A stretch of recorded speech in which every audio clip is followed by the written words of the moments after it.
চলুন বন্ধুরা, গণেশজির প্রিয় খাবার তো মোদক ঘরোয়া পদ্ধতিতে কিভাবে আমরা বানিয়ে নিচ্ছি সেটাই আজকে শেয়ার করব আপনাদের সাথে।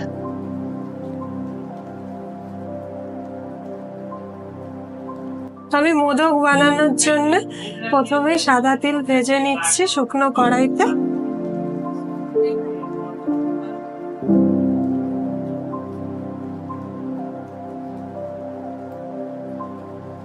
তিলটাকে হালকা করে ভেজে আমি তুলে রাখবো। তিলটাকে আমি হালকা করে ভেজে নিয়েছি, এবার আমি তুলে রাখবো। এবার আমি সুজিটা ভাজার জন্য 2 চামচ মতন ঘি দেব কড়াইতে। ঘিটা গরম হয়ে এসছে, আমি 1.5 কাপ মতন সুজি নিয়ে নিয়েছি।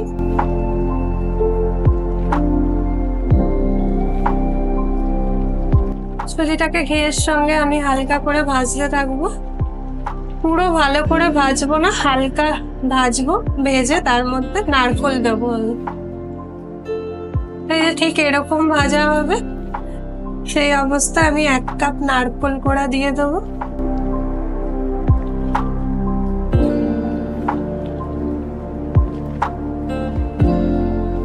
নারকেলটা দিয়ে আমি এরকম করে ভেজে নেওয়ার পর 2 মিনিট তারপর দিয়ে দেবো চালমগজ, কাজু দিয়ে দেবো, পেস্তা দিয়ে দেবো, দিয়ে আবার ভাজতে থাকবো একটু।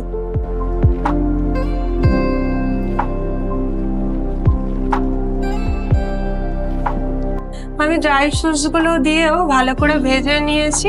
এবার আমি অল্প অল্প করে গ্যাসটাকে সিম করে অল্প অল্প করে দুধ অ্যাড করব।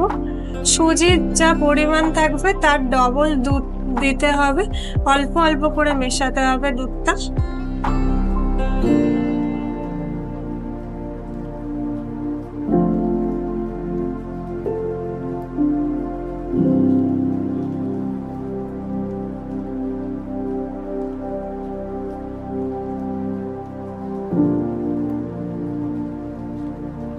এক কাপ দেওয়ার পরও আমি আবার অ্যাড করলাম দুধ।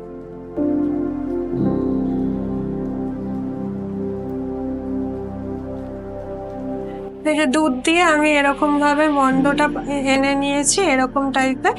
এবার আমি গুড় দেবো। 1 কাপ মতন এখানে গুড় আছে।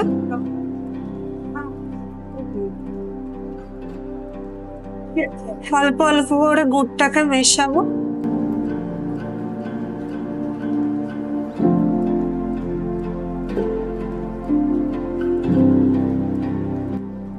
এরকম করে গুড়টাকে আমি মেশাতে থাকবো,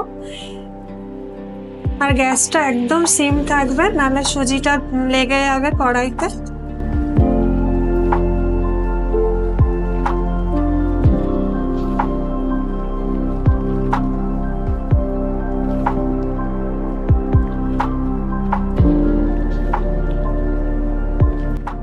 এই যে আমি এরকম করে পুরো গুড়টাকে মিশিয়ে নিয়েছি একদম।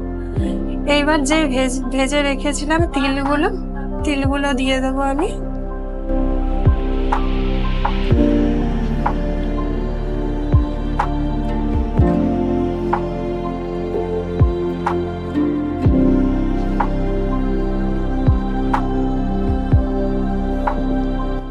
এবার আমি গ্যাসটাকে বন্ধ করে দিয়েছি। এবার চারিদিক দিয়ে আমি ঘি দিয়ে দেবো। এবার আমি কিছুক্ষণের জন্য ঠান্ডা হতে দেবো, তারপরে আমি মোদকগুলো বানিয়ে নেবো। এবার আমি এরকম একটা মোল্ড নিয়ে নিয়েছি, সেটার সাহায্যে আমি মোদকগুলো বানিয়ে নেবো। প্রথমে ঘি দিয়ে দিচ্ছি মোল্ডটার ভেতরে, যাতে সহজেই উঠে আসে।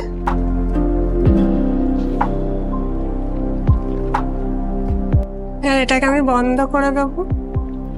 দিয়ে যে পাকটা এসে গেছে, হালকা ঠান্ডাও হয়ে গেছে, আর এরকম করে ঢোকাবো আমি। এখানে আমি ড্রাই ফ্রুটস নিয়ে নিয়েছি, পেস্তা, আমন্ড, সেটাকে কুচিয়ে নিয়েছি, কাজুও আছে। ভেতরে পুর হিসাবে আমি দিয়ে দিলাম, দিয়ে আর কিছুটা পুর আবার দিয়ে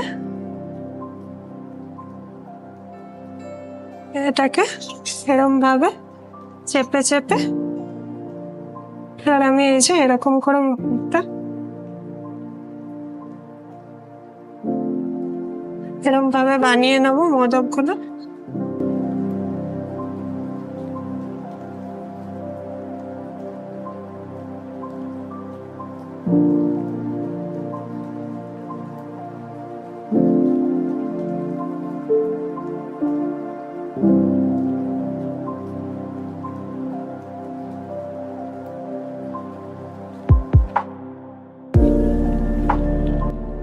এই যে বন্ধুরা, একদম রেডি হয়ে গেছে আমাদের মোদক, গণেশজির প্রিয় খাবার একদম রেডি।